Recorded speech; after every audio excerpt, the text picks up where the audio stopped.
यह एक कड़वी सच्चाई है कि दुनिया में स्वार्थ का बोलबाला है।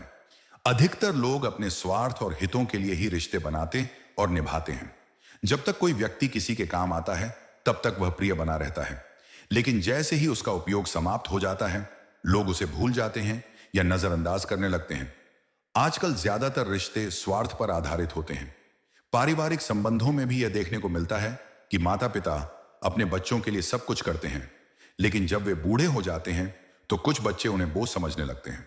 भाई बहन भी बचपन में एक दूसरे के करीब होते हैं, लेकिन जब संपत्ति या पैसे का मामला आता है तो उनमें दरारें पड़ने लगती हैं। दोस्ती में भी स्वार्थ जुड़ा होता है। जब तक कोई मित्र हमें खुशी, सहायता या मनोरंजन देता है तब तक वह अच्छा लगता है, लेकिन जब उसकी जरूरत खत्म हो जाती है तो हम उसे भूल जाते हैं। समाज में स्वार्थ का प्रभाव बहुत गहराई तक फैला हुआ है। राजनीति इसका सबसे बड़ा उदाहरण है, जहां नेता चुनाव के समय जनता के बीच आकर उनसे वादे करते हैं, लेकिन सत्ता में आने के बाद आम आदमी की परेशानियों को नजरअंदाज कर देते हैं। बड़े बड़े व्यवसाय अपने लाभ के लिए कर्मचारियों का शोषण करते हैं और जब वे अपनी जरूरत पूरी कर लेते हैं तो उन्हें निकाल देते हैं। स्वार्थ का असर इंसान की भावनाओं पर भी पड़ता है। लोग अपने मतलब के लिए झूठ बोलते हैं, धोखा देते हैं और दूसरों की भावनाओं से खेलते हैं। प्यार और शादी जैसे रिश्ते भी अब शुद्ध भावनाओं के बजाय आर्थिक स्थिति और सुविधाओं पर आधारित होने लगे हैं। जब तक कोई व्यक्ति किसी के काम का होता है तब तक उसे महत्व दिया जाता है, लेकिन जब उसकी उपयोगिता खत्म हो जाती है तो उसे दरकिनार कर दिया जाता है। हालांकि दुनिया में स्वार्थ बहुत बढ़ गया है, फिर भी कुछ लोग ऐसे होते हैं जो सच्चे दिल से किसी के साथ खड़े रहते हैं। माता पिता का प्रेम, कुछ गहरे दोस्त और निस्वार्थ समाज से भी आज भी मौजूद हैं, लेकिन उनकी संख्या बहुत कम होती जा रही है। यह कहना गलत नहीं होगा कि इस मतलबी दुनिया में कोई किसी का नहीं होता। अधिकतर लोग तभी तक साथ होते हैं जब तक उनका स्वार्थ पूरा हो रहा होता है। इसलिए हमें खुद पर निर्भर रहना सीखना चाहिए और दूसरों से जरूरत से ज्यादा उम्मीदें नहीं रखनी चाहिए। यदि हम आत्मनिर्भर बनेंगे और बिना स्वार्थ के किसी की मदद करेंगे तो यह दुनिया थोड़ी बेहतर बन सकती है। आज हम एक ऐसी सच्चाई पर बात करने जा रहे हैं जो शायद हम सभी ने अपने जीवन में कभी ना कभी महसूस की होगी। इस मतलबी दुनिया में कोई किसी का नहीं होता। जीवन के हर मोड़ पर हम रिश्तों और दोस्तों से उम्मीद करते हैं कि वे हमारे साथ खड़े रहेंगे, लेकिन जब मुश्किल समय आता है तो अक्सर वही लोग किनारा कर लेते हैं जिन पर हमें सबसे ज्यादा भरोसा होता है। लेकिन दोस्तों, इस सच्चाई को जानना और स्वीकार करना बेहद जरूरी है। इस मतलबी दुनिया में जीने का सही तरीका यह है कि आप खुद पर भरोसा करें और अपनी काबिलियत से अपनी राह बनाएं। उम्मीदें कम रखें और मजबूत बनें। आज की इस वीडियो में हम आपको एक ऐसी प्रेरणादायक कहानी सुनाने जा रहे हैं जो आपको सिखाएगी कि खुद पर विश्वास रखना और आत्मनिर्भर बनना ही जीवन की असली कुंजी है। तो अंत तक जुड़े रहें और इस महत्वपूर्ण संदेश को जरूर आत्मसात करें। चलिए कहानी शुरू करते हैं। विरासत में हर बार जागीर और सोना चांदी नहीं मिलते, कई बार जिम्मेदारी भी मिलती है। दुख में लिपटा हुआ इंसान दुआएं बड़े कमाल की देता है। आंखों का पानी और इंसान की कहानी हर किसी को समझ नहीं आती। नमस्कार दोस्तों, मोटिवेशनल बुद्धा चैनल में आपका स्वागत है। दोस्तों, स्त्री सेठ की पत्नी से सुंदर नहीं थी। उस सेठ के घर में बाहर एक बगीचा था। उसके अंदर एक वट वृक्ष था जिसके ऊपर एक तोता रहता था। सेठ और सेठ की पत्नी उस तोता का खूब ध्यान रखते। उन्होंने उसका नाम सुदर्शन रखा था। वह उसे हर रोज दाना पानी देते और खूब प्यार करते करते वह तोता वृद्ध और दुर्बल था। फिर भी वह अत्यंत ज्ञानी और बुद्धिमान था। अपने जीवन के अनुभवों और शिक्षाओं से वह अन्य पक्षियों को मार्गदर्शन देता रहता था। इसी कारण वह उन सभी प्राणियों का सम्माननीय और प्रिय बन चुका था। उस वृक्ष का वातावरण सदैव सुखमय और शांतिपूर्ण रहता था। सेठ व्यापार के काम से कई दिनों के लिए नगर से बाहर जाता रहता था। एक दिन सुदर्शन सेठ की पत्नी से कहता है, हे सेठानी जी, आपको अपने पति को किसी औरत के साथ अकेला छोड़कर नहीं जाना चाहिए। तब सेठानी कहती है, सुदर्शन, तुम ऐसा क्यों कह रहे हो? तब सुदर्शन कहता है, सेठानी जी, यह बात मैं आपको एक कहानी के माध्यम से बताता हूं, आप ऐसे नहीं समझेंगे। तब सेठानी कहती है, ठीक है सुदर्शन, तुम कहानी सुनाओ। तब सुदर्शन अपनी कहानी प्रारंभ करता है और कहता है, सेठानी जी, आप इस कहानी को ध्यान से सुनिए और इन बातों को याद रखिएगा। उस समय वहां कई अन्य पक्षी भी एकत्रित हो चुके थे जो उस कथा को सुनने के लिए उत्सुक थे। दोस्तों, सुदर्शन कहानी शुरू करता है। सुदर्शन कहता है, प्राचीन समय की बात है। किसी राज्य में महाराज तेज प्रताप राज्य करते थे। राजा तेज प्रताप कुछ सन की किस्म का राजा था। एक बार राजा भ्रमण करते करते जंगल में चले गए। जंगल में घूमते घूमते उनकी भेंट एक सन्यासी से होती है। वह सन्यासी एक पाखंडी था। राजा साधु संतों पर बहुत भरोसा करता था। उस साधु को देखकर राजा के मन में कुछ जिज्ञासा उठी। राजा ने सन्यासी को अपना परिचय दिया और पूछने लगा, हे महाराज, आप बहुत ज्ञानी माल पड़ते हैं। मेरी रानी इस समय गर्भवती है। मैं जानना चाहता हूं कि उसकी कोख से पुत्र होगा या पुत्री। सन्यासी ने कहा, राजन, मैं यह तो नहीं जानता कि तुम्हारी रानी की कोख से पुत्र होगा या पुत्री, पर इतना जरूर कह सकता हूं कि अगर तुम्हारी रानी ने किसी पुत्री को जन्म दिया तो तुम्हारा सर्वनाश हो जाएगा। सन्यासी की यह बात सुनकर राजा बड़ा भयभीत हो गया। सोचने लगा कि अगर मेरी रानी ने किसी पुत्री को जन्म दे दिया तो मैं कहीं का नहीं रहूंगा। इतना कहकर सन्यासी वहां से चले गए। यही बात सोचकर राजा को बेटी के नाम से नफरत होने लगी। वह तुरंत महल वापस लौटा। महल आकर उसने अपनी रानी से आकर के यह बात कही कि हे रानी, भूल से भी हमारे घर में पुत्री का जन्म नहीं होना चाहिए। अगर हमारे घर में पुत्री पैदा हुई तो मैं तुम्हें जान से मरवा दूंगा और उस पुत्री को भी मार डालूंगा।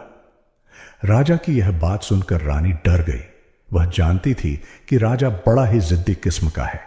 अगर पुत्री का जन्म हो गया तो वह उसे मरवा सकता है। इतना कहकर राजा वहां से चला गया।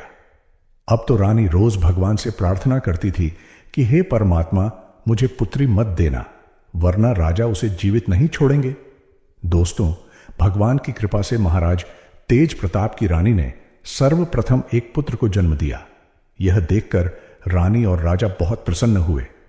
राजा तो इसीलिए प्रसन्न हुआ कि पुत्री न हुई, किंतु रानी इसीलिए प्रसन्न हुई कि अगर पुत्री होती तो कन्या हत्या का दोष लगता। दोस्तों, कुछ समय बाद रानी ने फिर से गर्भ धारण किया। बच्ची का जब जन्म होने का समय आया, उसी दौरान राजा को किसी जरूरी काम से दूसरे राज्य में जाना पड़ गया और उसने लौटने में कई दिन लगने वाले थे। जाते जाते राजा अपनी रानी से कह गया, यदि तुम्हारी गर्भ से बेटी का जन्म हो तो उसे मरवा देना। मैं बेटी की सूरत नहीं देखना चाहता। इतना कहकर राजा तो चला गया और उसे अपने नगर लौटने में कई महीनों का समय लग गया।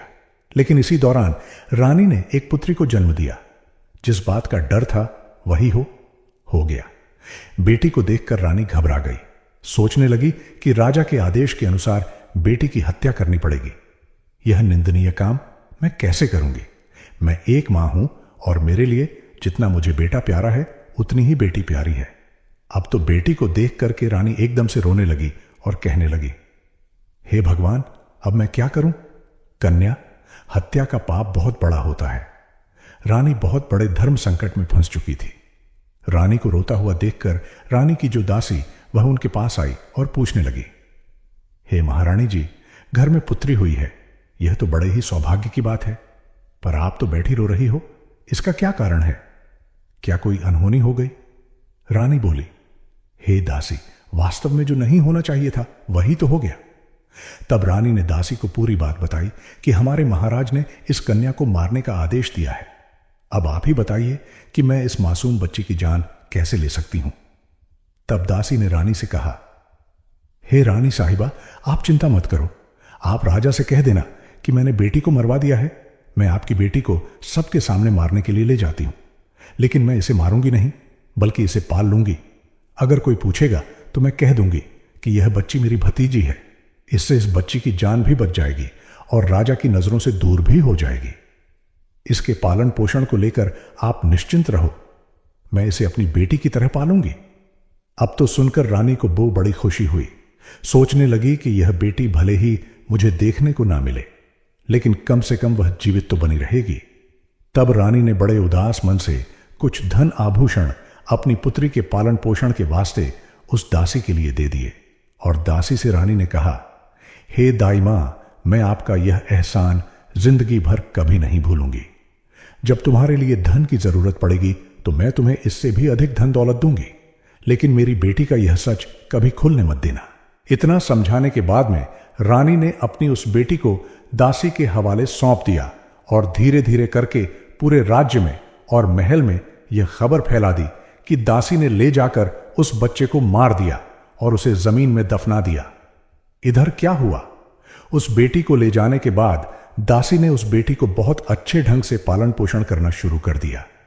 जब कुछ दिनों के बाद राजा तेज प्रताप अपने राजमहल में लौटकर आया तो राजा के लिए भी यही बात बताई गई कि आपके जाने के बाद रानी ने एक बेटी को जन्म दिया था और उस बेटी को आपके आदेश के अनुसार मारने के बाद जमीन में दफन कर दिया। यह सुनकर राजा को बड़ी खुशी हुई। इधर दासी उस बच्ची को अपनी भतीजी बताकर पालने लगी और उस बच्ची को जब भी रानी को देखने की इच्छा होती थी तो वह उसे लेकर राजमहल में चली आती थी। उस बच्ची को देखकर कि रानी की ममता उमड़ने लगती। रानी चोरी चुपके उस बच्ची से प्यार कर लिया करती थी। किसी के पूछने पर दासी उसे अपने भाई की लड़की बताती थी। पुत्री को देखकर रानी के लिए बड़ा सुकून मिलता था। वह जब तब उस दासी को धन वस्त्र आभूषण दे दिया करती थी।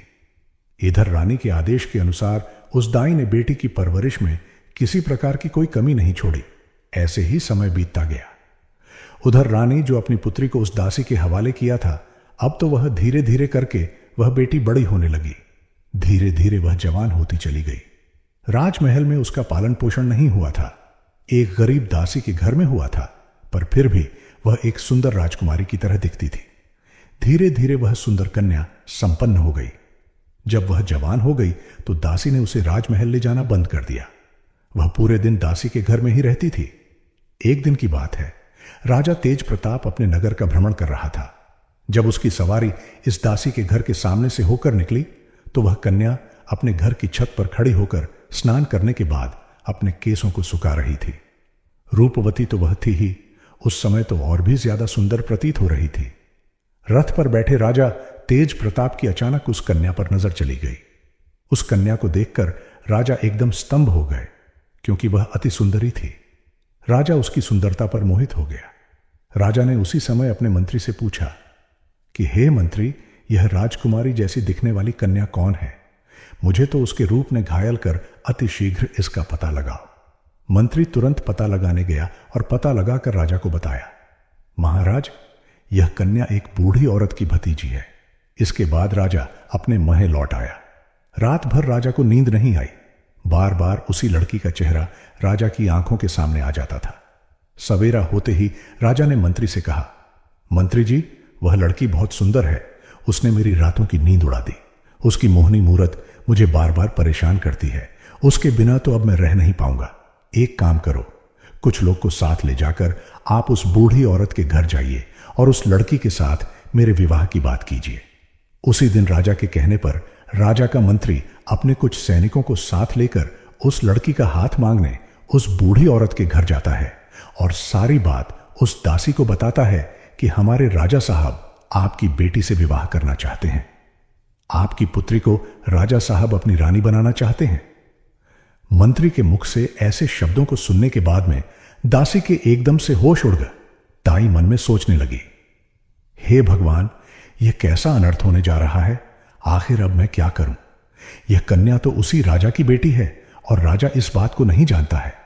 उसी समय उस बूढ़ी मां ने साफ इनकार करते हुए कहा, भाई, मैं एक गरीब स्त्री हूं। मेरी भतीजी राजा साहब के लायक नहीं है, इसलिए आप दोबारा इस रिश्ते को लेकर कभी मेरे घर मत आइए। मंत्री ने कहा, हे मां, तुम कैसी मूर्ख स्त्री हो। राजा के साथ अपनी बेटी का विवाह करने से इनकार कर रही हो। तुम्हें तो अपना भाग्य समझना चाहिए कि राजा स्वयं आपकी बेटी से विवाह करने का इच्छुक है। मंत्री के बार बार कहने पर भी उस बूढ़ी औरत ने राजा के साथ बेटी का विवाह करने से इनकार कर दिया। हारकर मंत्री वापस महल चला गया और राजा को सारी बात बताई कि वो बुढ़िया आपके साथ अपनी बेटी का विवाह करने से इनकार कर रही है। अगली सुबह हुई तो राजा ने और कुछ लोगों को बुढ़िया के घर पर वापस भेजा और उनके द्वारा हजारों तरह के लालच दिए। उसे डराया, धमकाया भी, परंतु वह बूढ़ी औरत इस प्रस्ताव के लिए राजी नहीं हुई। फिर से मंत्री महल लौट आया और राजा को सारी बात बताई। बुढ़िया का हठ देखकर राजा एकदम गुस्से से भर गया। राजा ने उसी समय तुरंत ही हुक्म दे दिया कि उस बूढ़ी औरत तुरंत पकड़कर हमारे दरबार में लेकर जल्दी से जल्दी आओ। तब राजा का आदेश पाने के बाद राजा के सिपाही तुरंत ही उस दासी के घर गए और उस बूढ़ी औरत को बंदी बनाकर ले आए। बंदी बनाने के बाद दरबार में लाकर उस बूढ़ी औरत की खूब पिटाई की। सैनिकों की मार वह स्त्री बर्दाश्त नहीं कर पाई। कोड़ों की मार पड़ते ही बूढ़ी औरत राजा के सम्मुख एकदम से चीख कर गिर पड़ी और उसने सारी सच्चाई बता दी कि हे महाराज, वह लड़की कोई और नहीं बल्कि आपकी ही सगी बेटी है।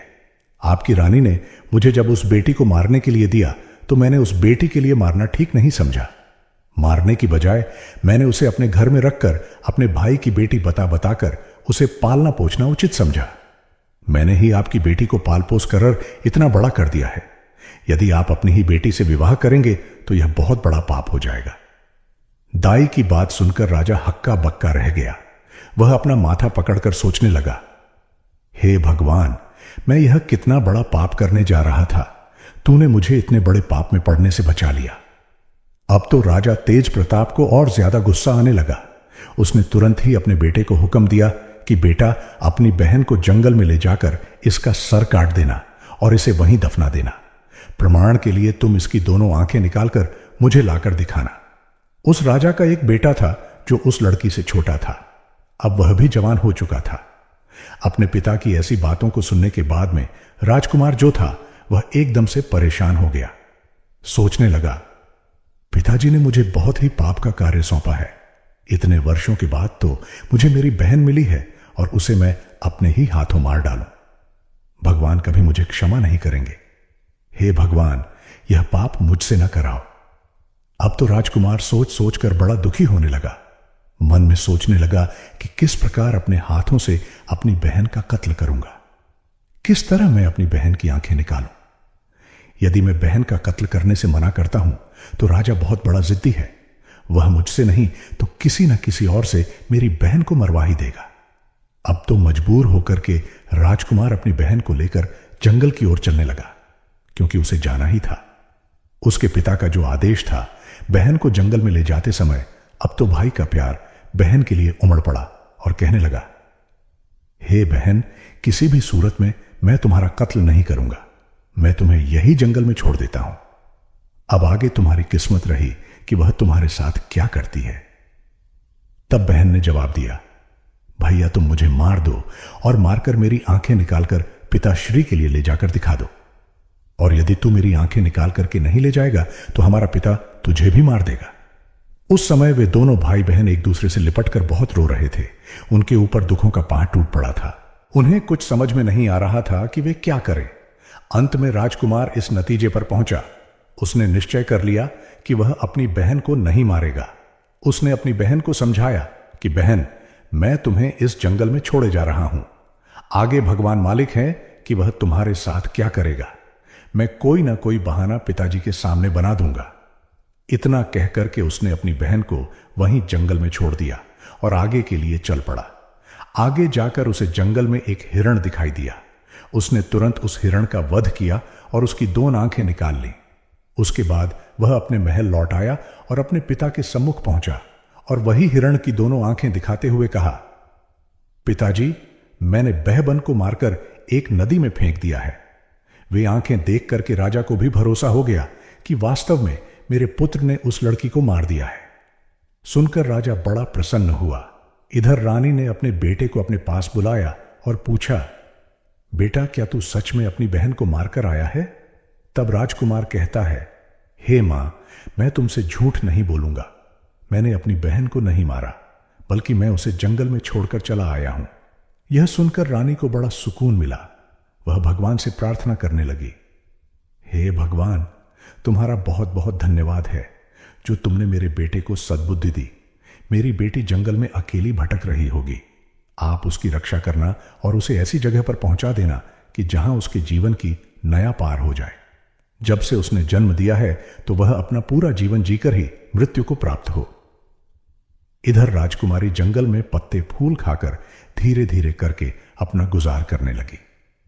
पेड़, पत्थर और कटीली झाड़ियों के बीच घूमते घूमते उसके वस्त्र बिल्कुल फट चुके थे। वह अर्धनग्न अवस्था में उसी जंगल में भटक रही थी। कई दिन उसे जंगल में बीत गए। एक दिन ऐसा भी आ गया कि उसके शरीर न नाम के भी वस्त्र नहीं बचा। वह वृक्षों से फल फूल खाकर अपना दिन गुजारती थी और घनी झाड़ियों के बीच छिपकर सो जाती थी। एक दिन उसी जंगल में एक दूसरे राज्य का राजा चंद्रभान शिकार खेलने के लिए आया। इधर राजकुमारी वृक्षों से फल तोड़कर खा रही थी। उधर उसके कानों में जैसे ही घोड़े की आवाज पहुंची तो राजकुमारी घनी झाड़ियों के बीच छिपकर बैठ गई। सहयोग से राजा इस वृक्ष के नीचे आकर विश्राम करने के लिए बैठ गया। अचानक राजा की नजर उन झाड़ियों के बीच गई। उसने देखा कि झाड़ियों के बीच कोई बैठा है। किसी मनुष्य की आकृति नजर आ रही थी।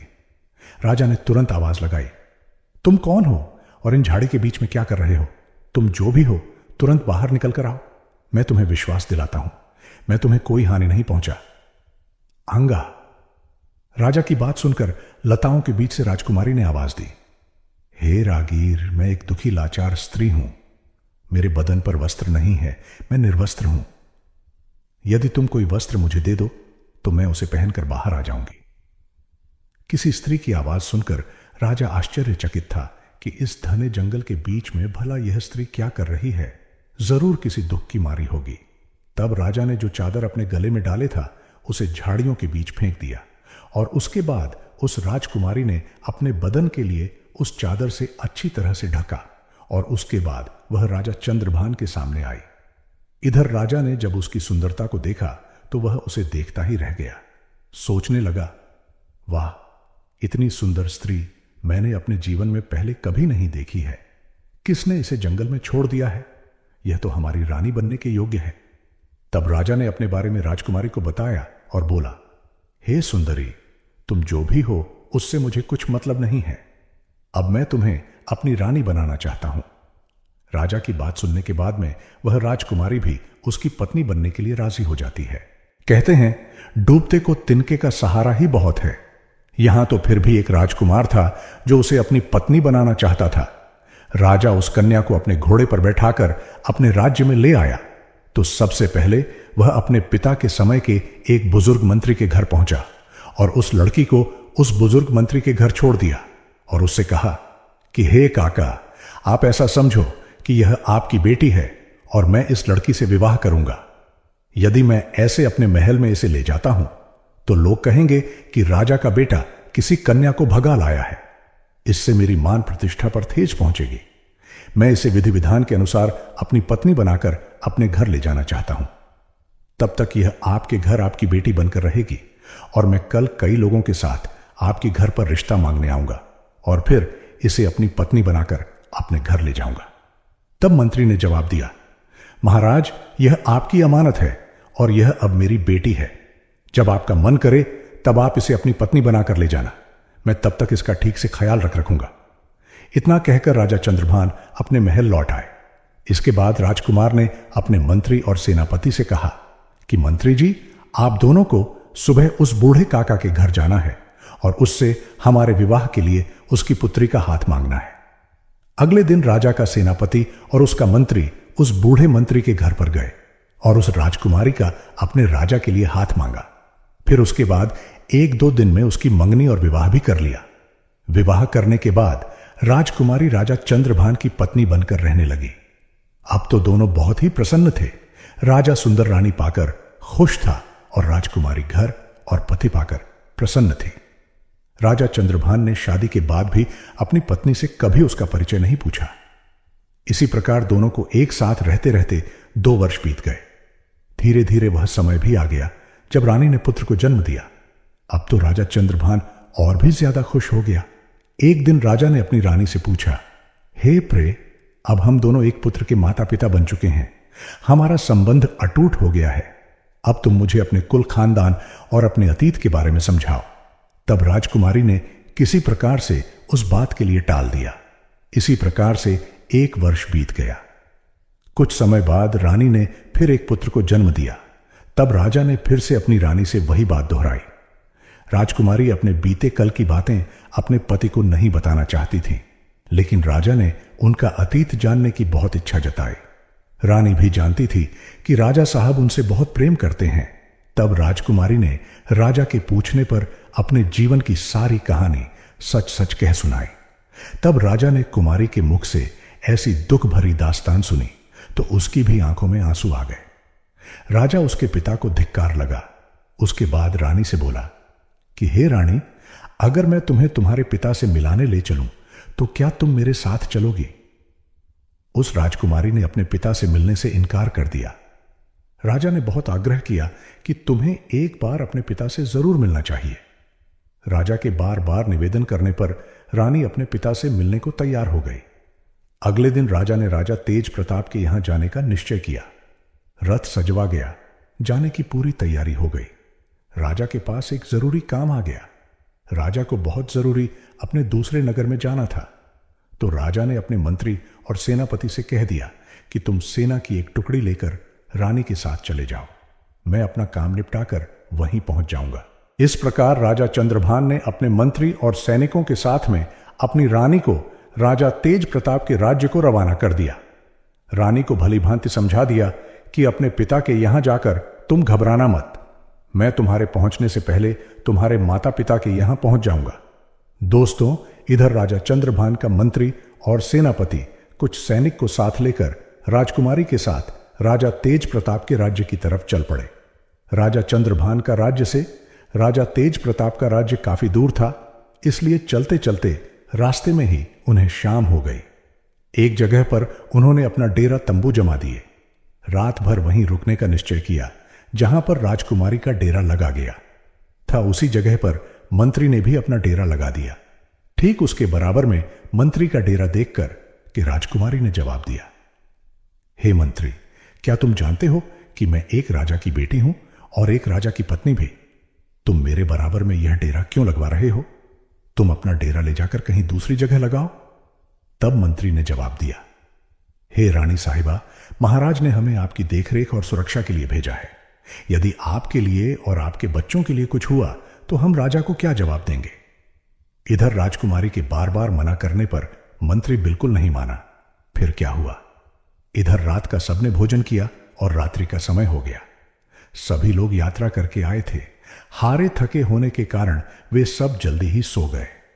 रात्रि के दूसरे पहर में मंत्री जो था वह राजकुमारी के डेरे में घुस आया।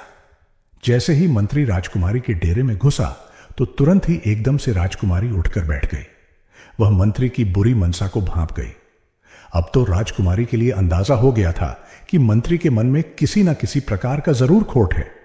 जैसे ही मंत्री के लिए राजकुमारी ने अपने डेरे में देखा तो एकदम से ललकार कर बोली, खबरदार, जो मुझे छुआ तो डेरे से तुरंत बाहर निकल जाओ। रानी ने मंत्री को बार बार डेरे से बाहर जाने के लिए कहा, लेकिन मंत्री ने कोई बात नहीं मानी। मंत्री धीरे धीरे करके आगे बढ़ता ही चला गया। तब राजकुमारी ने जवाब दिया, हे दुष्ट मंत्री, क्या तुम्हें अंदाजा है कि तुम यह क्या करने जा रहे हो? भलाई चाहते हो तो अभी डेरे से बाहर निकल जाओ। उस राजकुमारी की बात मंत्री ने अनसुनी कर दी। तब उसी समय पर राजकुमारी ने अपने बड़े बेटे को मंत्री के सामने खड़ा कर दिया और बेटे को सामने खड़ा करने के बाद में राजकुमारी ने मंत्री को भगवान और बेटे की दुहाई दी, कसम दी, लेकिन वह पीछे लौटने के लिए मंजूर नहीं हुआ। उस मंत्री के दिमाग में शैतान घुस चुका था। वह वासना में अंधा हो चुका था। उस समय उसे कुछ दिखाई नहीं दे रहा था। उसकी दिल और दिमाग में रानी का सुंदर चेहरा बसा हुआ था। मंत्री एकदम आगे बढ़ा और तलवार निकालने के बाद राजकुमारी के बड़े बेटे पर तलवार से प्रहार किया और सिर धड़ से अलग कर दिया। बेटे का सिर कटने के बाद में राजकुमारी एकदम जमीन पर गिर पड़ी और रोने लगी। वह तुरंत ही समझ गई कि यह दुष्ट मंत्री अब नहीं माने। नेगा तो अपनी लाज बचाने के लिए रानी ने कुछ नरम रुख अपनाते कहा, तुम थोड़ी देर ठहरो, मैं अभी आती हूं। उसके बाद में जो तुम्हारे मन में हो वह तुम कर लेना। इतना कहने के बाद में रानी अपने छोटे बेटे को साथ लेके उस डेरे से बाहर निकल गई और वहां से भागकर जंगल में चली गई। सुबह होने तक रानी झाड़ियों में छुपी रही और जब वह सुबह होने पर लौटकर अपने डेरे में आई तो उसने क्या देखा कि उसके बेटे का सिर कटा हुआ पड़ा है। वह धड़ अलग पड़ा है। अपने बेटे की लाश देखने के बाद में अब तो रानी की हालत और भी ज्यादा खराब हो गई, लेकिन वह कर भी क्या सकती थी। उस शैतान के सामने वह बेवश थी। बेटे की मृत्यु का गम अपने मन में छुपाए वह उनके साथ आगे को चल पड़ी। चलते चलते जब वे शाम के होने पर एक जगह पर और रुके, अब तो दूसरी रात के लिए अगला पड़ाव डाला गया तो राजकुमारी के डेरे के पास में सेनापति ने अपना डेरा लगाया। तब राजकुमारी ने उस सेनापति को बुलाकर कहा कि तुम अपने डेरे के लिए यहां से दूर हटा करके लगवाओ। तब सेनापति ने जवाब दिया, हे राजकुमारी, मेरी जिम्मेदारी है कि मैं आपकी सुरक्षा करूं। राजकुमारी के बार बार मना करने पर भी उस सेनापति ने अपना डेरा वहां से दूर नहीं लगाया। अब तो राजकुमारी के लिए सब समझ में आ चुका था। इस चिंता को लेकर राजकुमारी पूरी रात सोई नहीं। जैसे ही आधी रात होती है, तब उसी समय पर सेनापति के दिमाग में वासना का शैतान घुस जाता है। वह राजकुमारी के डेरे में रात्रि के समय में प्रवेश कर गया। तो राजकुमारी ने उस सेनापति के लिए भी ललकार कर कहा कि हे सेनापति, क्या तुम जानते नहीं कि मैं कौन हूं? तुम्हें पता होना चाहिए, मैं एक राजा की पत्नी हूं, राजा की बेटी भी हूं। यह सब जानते हुए भी तुम मेरे डेरे में घुसे चले आ रहे हो। तुम तुरंत ही मेरे डेरे से बाहर निकल जाओ। वह दुष्ट सेनापति कहां मानने वाला था। उसके हृदय में तो काम वासना उत्पन्न हो गई थी। वह तो काम वासना के चक्कर में अंधा हो चुका था। इसीलिए राजकुमारी के बार बार निवेदन करने पर भी उस सेनापति ने राजकुमारी की एक बात नहीं मानी। जब वह रानी की ओर बढ़ने लगा तो राजकुमारी ने अपने छोटे बेटे को उस सेनापति के सामने खड़ा कर दिया और उसकी कसम दी कि तुझे मेरे बेटे की कसम है, यदि तुमने मेरे ऊपर बुरी नजर डाली भी तो। राजकुमारी के इन शब्दों को सुनने के बाद में उस सेनापति ने अपने म्यान से तलवार निकाला और उस छोटे से बेटा का सर काट करके अलग कर दिया। इस प्रकार से राजकुमारी के दूसरे बेटे का भी सिर कट गया। तब उसी समय पर राजकुमारी ने कहा, हे सेनापति, तुम थोड़ा सा रुको, मैं अभी आती हूं। उसके बाद में जो तुम्हारी इच्छा हो वह तुम मेरे साथ कर लेना। अब तो राजकुमारी वहां से भाग निकली और भागते भागते वह जंगल में चली गई। आगे जाकर उसे एक गहरी नदी दिखाई दी। अब तो राजकुमारी ने मन में यह दृढ़ निश्चय कर लिया कि जब मेरी संतान ही नहीं रही, मेरे बच्चे ही नहीं रहे, तो फिर ऐसे में मैं जीकर क्या करूंगी। ऐसा निश्चय करके वह मरने के उद्देश्य से नदी में कूद गई। पर नदी का पानी का बहाव इतना तेज था, जैसे ही रानी उस नदी में कूदी तो पानी का बहाव उसे एकदम खींच ले गया। जंगल के एक छोर पर नदी बहती हुई जा रही थी। नदी में बहते बहते वह जंगल के उसी किनारे पर जाकर रुक गई। सुबह हो चुकी थी। वह वहां पर दोस्त उसी नदी में स्नान करने के लिए आए हैं। उसी समय उन सन्यासी महात्माओं ने देखा कि कोई औरत इस नदी में बहते हुए हमारी तरफ आ रही है। तो उन दोनों योगियों ने रानी को पकड़कर बाहर निकाल दिया। अब तो राजकुमारी के पैरों तले जमीन खिसक गई। अब राजकुमारी मन में सोचने लगी कि उस मंत्री और सेनापति से मुझे जैसे तैसे छुटकारा तो मिल गया, अब यहां से इन दो योगियों ने मुझे घेर दिया है। जैसे ही दो योगियों ने राजकुमारी को पकड़ा, तब तक 4 सन्यासी महात्मा और आ पहुंचे। अब तो राजकुमारी और भी ज्यादा डर गई। सोचने लगी, अब तो मैं यहां पर और भी बड़ी मुसीबत में फंस गई हूं। अब क्या होगा। वह रानी इतनी सुंदर थी कि जो कोई उसे देख लेता था वह पागल हो जाता था। अब तो वह महात्मा आपस में लड़ने लगे, एक दूसरे के साथ धक्का मुक्की करने लगे, एक दूसरे को धक्का देकर कहने लगे, यह राजकुमारी मेरी है, यह मेरी है। आखिर अंत में संत महात्माओं ने यह सलाह की कि ऐसे करते हैं, ऐसे हम 6 में से कोई फैसला नहीं हो पाएगी। हम अपने गुरुजी के पास में इस राजकुमारी को लेकर चलते हैं, वही हमारा फैसला करेंगे। अपने गुरुजी के पास पहुंचने के बाद में उन योगियों ने राजकुमारी को देखते हुए अपनी इच्छा जाहिर की। अपने शिष्यों को एक स्त्री के पीछे आपस में लड़ते देखा तो गुरु समझाने लगे। जोगियों के जो गुरु थे वह बड़े ही विद्वान और तपस्संत थे। गुरुजी ने उस औरत को देखते ही समझ लिया कि यह स्त्री जो है यह कोई राजघराने से है। फिर उन्होंने अपने शिष्यों के लिए समझाया कि हे शिष्य, तुम 6 भाई हो और तुम्हारी कोई बहन नहीं है। तुम एक काम करो, इसे अपनी बहन के रूप में स्वीकार कर लो। यदि यह तुम्हारी बहन बनकर तुम्हारे आश्रम पर रहेगी तो एक ना एक दिन तुम्हारी जिंदगी बदल जाएगी। इस प्रकार गुरु के समझाने पर उनके समझ में आ गई और उन्होंने रानी को अपनी बना लिया। साधु उसके ही पिता राजा तेज प्रताप के राज्य में रहते थे। अब तो उस राजकुमारी के लिए पता चल चुका था कि वह अपने पिता के राज्य में प्रवेश कर चुकी है, जहां के राजा उसके पिता तेज प्रताप हैं। राजकुमारी उन्हीं महात्माओं के आश्रम पर रहने लगी। वे 6 महात्मा उसे अपनी बहन की तरह रखते थे। उधर राजा चंद्रभान अपने मंत्री और सेनापति और सेना से आकर मिला तो उसने अपनी पत्नी और बच्चों के लिए वहां पर नहीं देखा। आकर के राजा ने सेनापति और मंत्री से अपनी पत्नी और बच्चों के बारे में पूछा तो मंत्री और सेनापति एक साथ एक स्वर में मिलकर बोलने लगे, हे महाराज, मुझे क्षमा करना, आपकी रानी रानी नहीं थी, वह तो एक दायन थी। अब आपके दोनों पुत्रों को मारने के बाद में वह रानी यहां से भाग गई।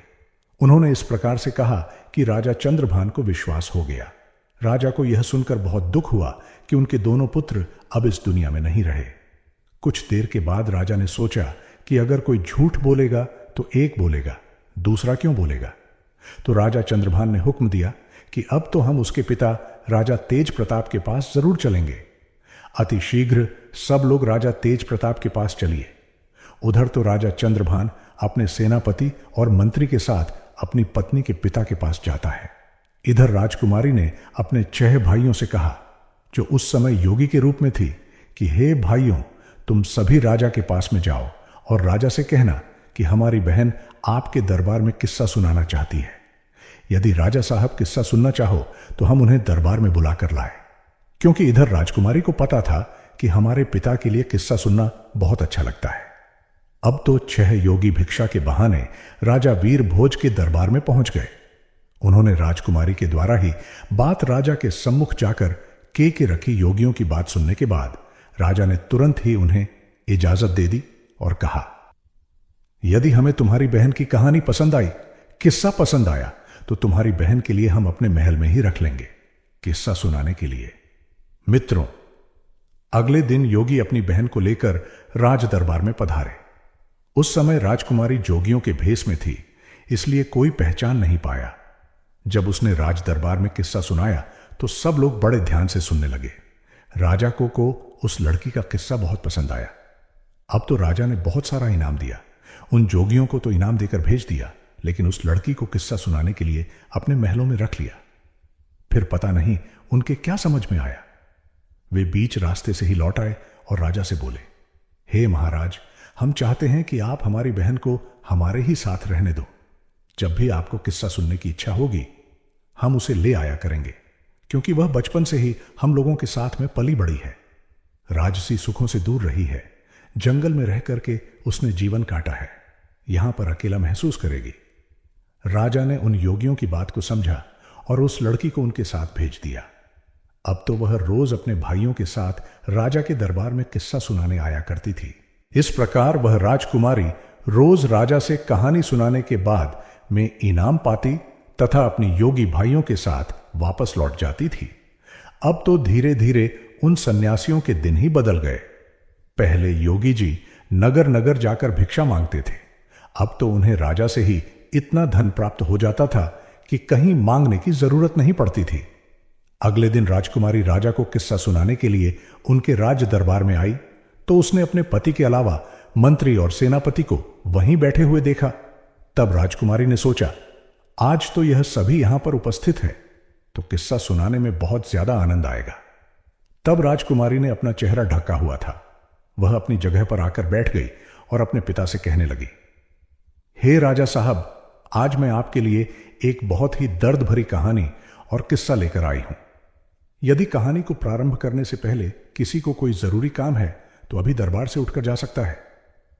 किस्सा सुनाने के दौरान यदि कोई व्यक्ति बीच में से जाएगा तो मैं उसी समय अपना किस्सा सुनाना बंद कर दूंगी। तब राजा ने जवाब दिया, बेटी, तुम सुनाओ, तुम जैसा कहोगी हम वैसा ही करेंगे।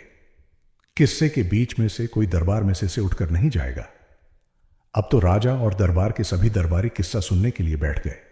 उनमें उसका पति और वह विश्वासघाती मंत्री और सेनापति भी था। अब तो राजकुमारी ने राजा के दरबार में अपना किस्सा शुरू कर दिया। कहने लगी, हे सभा के लोगों, इस किस्से को ध्यान से सुनना। राजकुमारी सुनाने लगी कि किसी देश में एक राजा रहता था जो बड़ा ही जालिम राजा था। उस राजा के लिए अपनी पुत्रियों से बहुत ज्यादा नफरत थी। उसने आदेश दिया कि अगर उसके घर में पुत्री का जन्म हुआ तो वह उसे जान से मार दे। जब एक दिन उसके यहां एक बेटी ने जन्म लिया तो उसने अपनी बेटी के लिए अपने बेटे के हाथ जंगल में मरवाने के लिए भेज दिया। राजा ने अपने बेटे के लिए हुक्म दिया था कि उस बेटी को मारने के बाद उसकी आंखें निकाल लाना और वह आंखें निकाल कर मुझे लाकर दिखाना। अब तो राजा तेज प्रताप उसकी कहानी को सुनने के बाद में सोचने लगे, यह तो मेरा ही किस्सा है। खुश होकर के राजा तेज प्रताप ने उन योगियों के पास में अपने मोतियों की माला फेंकते हुए कहा, इस किस्से के लिए अंत तक जरूर सुनाया जाए। अब तो राजा की आंखों में पानी भर आया, क्योंकि राजा वीर भोज के लिए अब तो अपनी करनी पर बहुत पश्चाताप होता था। फिर राजकुमारी आगे बताने लगी, हे महाराज, जब उसका भाई उसे मारने के लिए जंगल में ले गया तो उसके भाई ने उस राजकुमारी के लिए उस बहन को नहीं मारा और जंगल में अपनी बहन को छोड़कर वापस राजभवन के लिए लौट गया। अब यह जानक के राजा थोड़ा प्रसन्न हुआ। राजा मन में सोचने लगा, शायद हो सकता है आज भी मेरी बेटी जिंदा हो। इधर वही राजकुमारी अपने किस्सा को सुनाती हुई आगे बोली, जब उसका भाई उस लड़की को जंगल में छोड़ आया तब वह बेचारी भूख प्यासी इधर उधर भटकने लगी। भूख लगने पर वृक्षों के पत्ते और फल फूल खा लिया करती थी। इसी तरह से वह अपने आप को जीवित रखती थी। इस प्रकार से जंगल में रहते रहते उस बेटी के तन पर एक भी वस्त्र साबित नहीं बचा। तो कहीं से एक दिन घूमता हुआ घोड़े पर सवार एक आदमी आया। वह आदमी किसी देश का राजा था। उसकी नजर जब उस लड़की पर पड़ी तो वह लड़की निर्वस्त्र थी। उस राजा ने लड़की को अपना बदन ढकने के लिए अपनी चादर दे दी और वहां से उसे अपने नगर बुला ले गया और बिना कुछ जाने राजा ने उस लड़की से विवाह कर लिया। रानी ऐसा किस्सा सुना रही थी। किस्से के बीच में अपनी कहानी को सुनकर राजा चंद्रभान समझ गया कि यह तो उसका ही किस्सा है। उसने भी खुश होकर के एक मोतियों की माला जोगियों के पास फेंक दी और बोला, यह किस्सा जारी रखा जाए और यह किस्सा अंत तक होना चाहिए। तब आगे राजकुमारी कहने लगी, अब तो वह लड़की किसी राजा की रानी बन चुकी थी। राजा की रानी बन के बाद में उस लड़की की कोख से 2 बेटों ने जन्म लिया। एक दिन उसके पति ने अपनी पत्नी से उसके जीवन की पूरी घटना पूछी कि तुम कौन हो और उस जंगल में निर्वस्त्र क्यों भटक रही थी। तब उस लड़की ने अपने पिता की करतूतें अपने पति को बताई। यह सुनकर उसका पति बड़ा दुखी हुआ। उसका पति दिल का बहुत अच्छा इंसान था। यह जानकर कि उसकी पत्नी का एक राजा पिता भी है तो उसे उसके पिता से मिलाने के लिए उस राजा ने अगले दिन तैयारी की, लेकिन उसने एक गलती कर दी। उसने अपनी पत्नी और बेटों की सुरक्षा के लिए स्वयं न जाकर अपने मंत्री और सेनापति को उसके साथ भेज दिया और यह उसकी सबसे बड़ी भूल थी, क्योंकि कहते हैं चाहे कोई कितना ही सगा क्यों ना हो, अपनी जवान स्त्री, जवान बहन, जवान बेटी को किसी दूसरे पर भरोसा करके उसके साथ भेजना नहीं चाहिए और ना ही उसके पास छोड़ना चाहिए, चाहे वह कितना ही वफादार और विश्वास पात्र हो। मगर जब वासना दिमाग पर हावी होती है तो सारी वफादारी, सारा विश्वास धरा का धरा रह जाता है। और स्त्री तो वैसे भी पुरुष के लिए आकर्षण का केंद्र होती है। अगर वह अकेली किसी अन्य पुरुष के साथ जाती है या ठहरती है तो उसके मन में काम रूपी विकार आ ही जाता है। भूलकर भी कभी अपनी बहन बेटी किसी अन्य के साथ नहीं छोड़ना चाहिए, खास करके तब तो और भी नहीं छोड़ना चाहिए जब कोई पुरुष जवान हो, सुंदर हो, अकेला हो। कहते हैं स्त्री धन और विद्या, यह जिसके पास रहती है उसी की हो जाती है। राजकुमारी इधर राजा तेज प्रताप के दरबार में अपना किस्सा सुना रही थी। राजा तेज प्रताप और राजा चंद्रभान उस किस्से को बड़े ध्यान से सुन रहे थे। उधर उस राजा ने अपनी पत्नी और बच्चों को मंत्री और सेनापति के साथ भेज दिया। सफर ज्यादा लंबा था। चलते चलते जब रास्ते में सूर्यास्त हो गया तो उन्होंने वहीं रुकने का निश्चय किया। मंत्री ने अपना डेरा रानी के डेरे के बराबर में लगवाया। रानी ने इसका बहुत विरोध किया पर वह नहीं माना। तो रात्रि के समय में मंत्री ने उस राजकुमारी के साथ में दुष्कर्म करने की सोची। राजकुमारी के बार बार निवेदन करने पर भी वह दुष्ट मंत्री नहीं माना, बल्कि उसने राजकुमारी के बेटे का भी कत्ल कर दिया। जब बेटे का कत्ल कर डाला तो रानी अपना धर्म बचाने के लिए मंत्री से वाहना बनाकर जंगल में भाग गई। उसने रात जंगल में गुजारकर जैसे तैसे उस बेचारी ने अपने आप को बचाया। जब दूसरे दिन के लिए रानी अपने डेरे में वापस आई तो उसे अपने बेटे की लाश वहीं मिली। जैसे जैसे कहानी आगे बढ़ती जा रही थी तो उधर मंत्री के होश खराब होते जा रहे थे।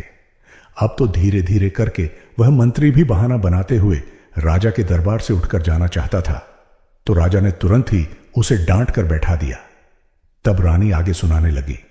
अब दूसरे दिन के लिए जब वहां से आगे को चले और एक जगह रास्ते में फिर डेरा तंबू लगाए तो उस रात सेनापति डेरे में घुसकर दुष्कर्म की लालसा से रानी के पास जा पहुंचा। Rani yon afore to use kubel ka ars merhaya waki wo hawan se kalawa jai lekin vi understood lawatne ko tayi or no en rani en use apni choti betekix di gawani songa gawa senapti vi gibran gawa sokne lagi wa yudumirai abad kul rayala ho vi utkur wa na ko huwa or ra alo nirwan karar use wa ba Adiyaw rajo gondar bahawan nega gyon baha iskai rumse suni ninja rig yawa senapti we apna muna latka akarkup ka bayat gya iruk sai jari da rajkumari ek lagi fir ke bayat senap irani ke chote bede kai kadiya lakde bable rani ke paas agya ila do usi smi per kisi ne kisi per ka ar sevi rajkumari apni jam ka rakar ke vain seva agnikli arbayan sek ni men kudgi lekin uski kismet ne bhawan per uska sayat ni india vi bekari jinda gi usndi men bate vi klayegi aur jingo ke dusre chor per yogion ke hatik ki hours nya si yo anabi us raj kumari ke liye apni pini ibnana ke ha prantu unke mahan budiman guru chitine onsnya sion So ya pa pon se ke wali yawi yaur guru ji ke bar smchayan persnya sion ne usraj kumari ke laye apne iban ke rupmensvik arkar liya pirve bhai iban apne hawan jo raya adya usraj ke hawan par ke sa suna ne ke liye roj apni iban ko lejian lagi itni kayani sune ke baad men ve rajkumari apna ragung agar raja ke samne agar gade hogi apni kaniya ago de agar raja dej per de ab vi kan ge our udur apni badani go de agar raja kan bhan ki yanki in vari badani ko samne de ajar agar bhan wood person hua lekin apne putron ki mariu kawai do usakai ja ra daya raja gandar prabhan raja dej pradap si ajnya mangi laga ki maharaj meraya mantri aur mera senapti mera stru hai is mein sviend and the nakara hund we was either as raja gandar bahan on dono ke circle ngali papa yon ko onke karana ga dan mil ko ga da either raja dej pradap ni apni bera ko sin silga laya aur bar se apne kiya kisma mayang ne laga beti ne apne pita ko kasma कर दिया इस प्रकार से राधा कुमारी आपने पति के साथ कुछ दिन तक अपने पिता के घर पर रही फिर उसके बाद बड़े हिंसी खुशी के साथ उसके पिता ने अपनी बेटी की विदाई धूमधाम से विदाई की राजा कंदर भाई ने अपनी पत्नी को लेकर अपने घर लौट या और हंसी खुशी के साथ स्मी व्यतीत करने लगा कुछ ही समय में रानी ने एक पुत्री को जन्म दिया अब तो उनकी खोई हुई सारी खुशी वापसा कुकी दिखी दोस्तों भगवान अगर किसी के पीर में होता है तो कोई भी उसका यह बयाल बियंका नहीं कर सकता या का कोई कितना ही प्रयास कर ले कोई उसे मार नहीं सकता मृत्यु जीवी मरने विधाता के हाथ में होता है इंसान के हाथ में कुछ नहीं यह कहानी ही में सिखाती है किसी और धर्म की राह प्रकलने वालों को ईश्वर Svian bikati hain awaran yai करने वालों को अंति उनके कर्मों का दंड मिलता है तो दोस्तों आशी करता हूँ इनकी इस कहानी से आपको बहुत कुछ सीखने को मिला होगा अगर वीडियो आपको अच्छी आई लगी हो तो वीडियो को लाइक और इस वीडियो को आपने दोस्तों के साथ शेयर जरूर करें और हमारे इस चैनल को सब्सक्राइब करना ना भूलें आपका एक लाइक और सब्सक्राइब में आगे बढ़ाने के लिए मोटिवेट करेगा अगर आपके आपने कुछ विकार हो तो हमें कमेंट बॉक्स में कमेंट करके जरूर बताएं तो मिलता Hai nagla kayani imen may mystery our Swiss that red धन्यवाद